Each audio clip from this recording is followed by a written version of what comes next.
One of the things that Andrew Abood said, the exiting attorney, said is that he's concerned about the level of preparation versus the state's level of preparation in this. Your thought?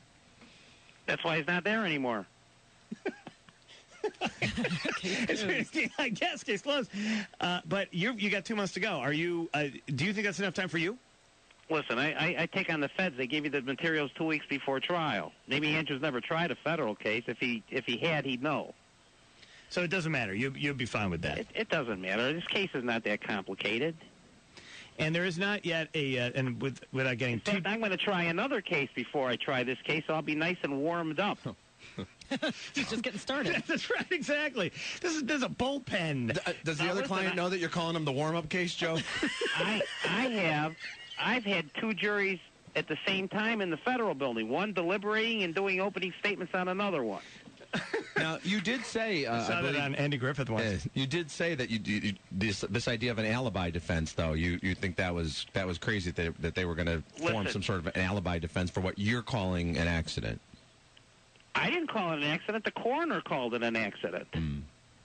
Only one of the coroners called it an accident. Well, the first time they called it an accident. Now they're looking at it differently. But my point is, you disagree with the alibi defense. That's not an approach you're going to take. Alibi defenses are good when you have homicides and you're not present. When you have an accident, there is no alibi defense. Yeah, because his presence at this is post-mortem, right? I mean, he's arriving to find her dead with somebody else. And that is, I think that's a correct statement of fact right there. It is a correct statement of fact. I mean, this is a case with a slip and fall. Brodsky knows what he's doing in the case. He's got some good ideas on the case, and it is what it is. Okay, it's funny because Mr. Brodsky was talking about this yesterday. He's like a big picture guy. He likes to look at the cases, from the big picture. Would you consider yourself to be a minutia or big picture guy? Well, I can see the whole thing. I mean, I've been down this road before. This isn't the first time I had a case like this.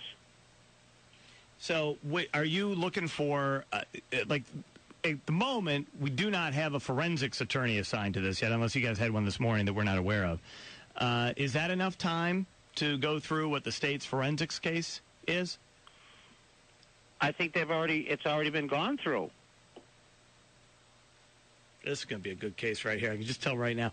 What? No, I mean, but it will be gone through again at trial, right? Listen, the state can put on whatever they want. They're the ones that have to prove this case beyond a reasonable doubt. The defendant doesn't have to do anything. Yeah, I understand that, but we don't have to do anything. But generally, you would have forensics witnesses and a lawyer who would be leading those forensics witnesses in a case like this. Are you going to dispense with that? Maybe not. You don't have to prove anything. Okay. Well, in a civil trial, you would. If you think they don't have enough of a case, then you guys will just go, well, look at that. You call that evidence? Which is my favorite, by the way. Things for lawyers to do. Yes, I do. So listen, the evidence in this case, there is none.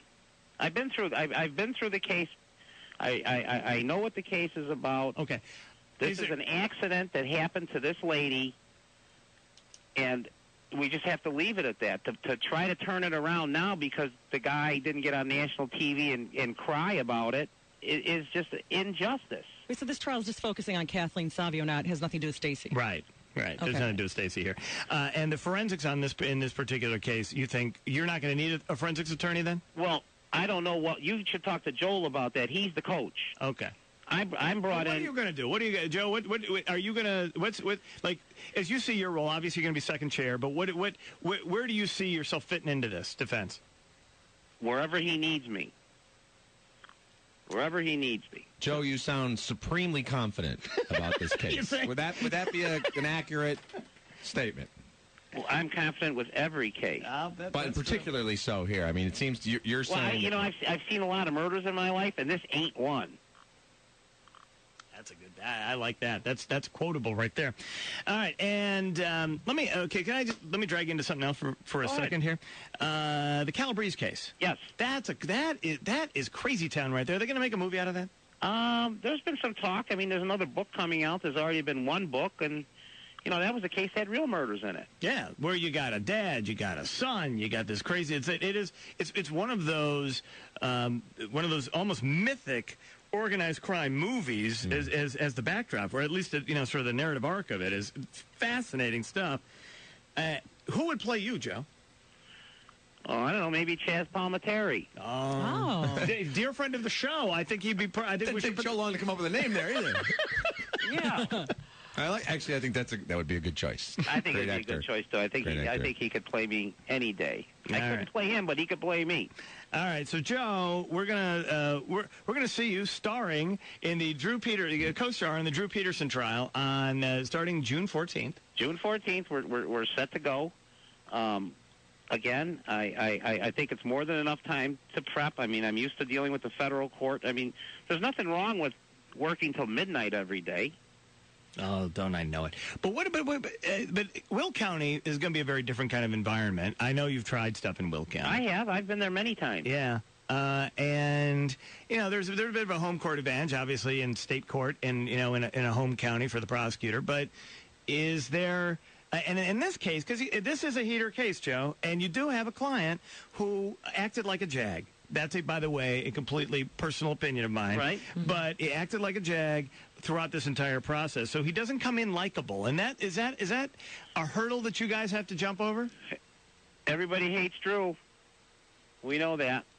Well, I mean, I hate. And you can't convict someone because you don't like them. You got to convict them on evidence, and there is none. Yeah, but I hate keep bringing this up. But Scott Peterson, there was not a whole lot of evidence there, and he's not only convicted but on death row because he's a jackass. That's California. We're in Illinois. Oh, right. Right. Okay. Yeah. You know what? I like this. All right. This guy's good. Yeah, I know. It's going to be fun. All right, Joe, it's a pleasure. It's a case. It's got a lot of serious consequences. Sure. There's a lot of people out there that are going to be watching the case, and we're going to do the best we can. Joel's going to be the coach. He knows what to do. And I think that it'll be interesting as it goes along and it comes out what kind of evidence they have and the crossings. I mean, there's no CSI in this case. There's not even a hair that links them to the accident scene. There's nothing. Was this a house? I should know this, but I can't remember it now. Was this a house that he had lived in, that she was found in? Fryer. He had lived in this house at one point, yeah. So DNA can it's a pretty easy way to quash any kind of DNA connection because he had been a resident of that house. Yeah.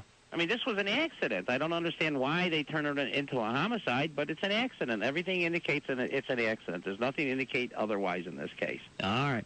People do slip and fall and get hurt. People will slip and fall putting up Christmas lights and break their leg. People slip and fall and hit their head and die. I mean, this is not an uncommon thing. Household accidents are probably the most common way people get injured in the United States and maybe in the entire world. Do people strangle themselves in the bathtub, then slip and fall and die?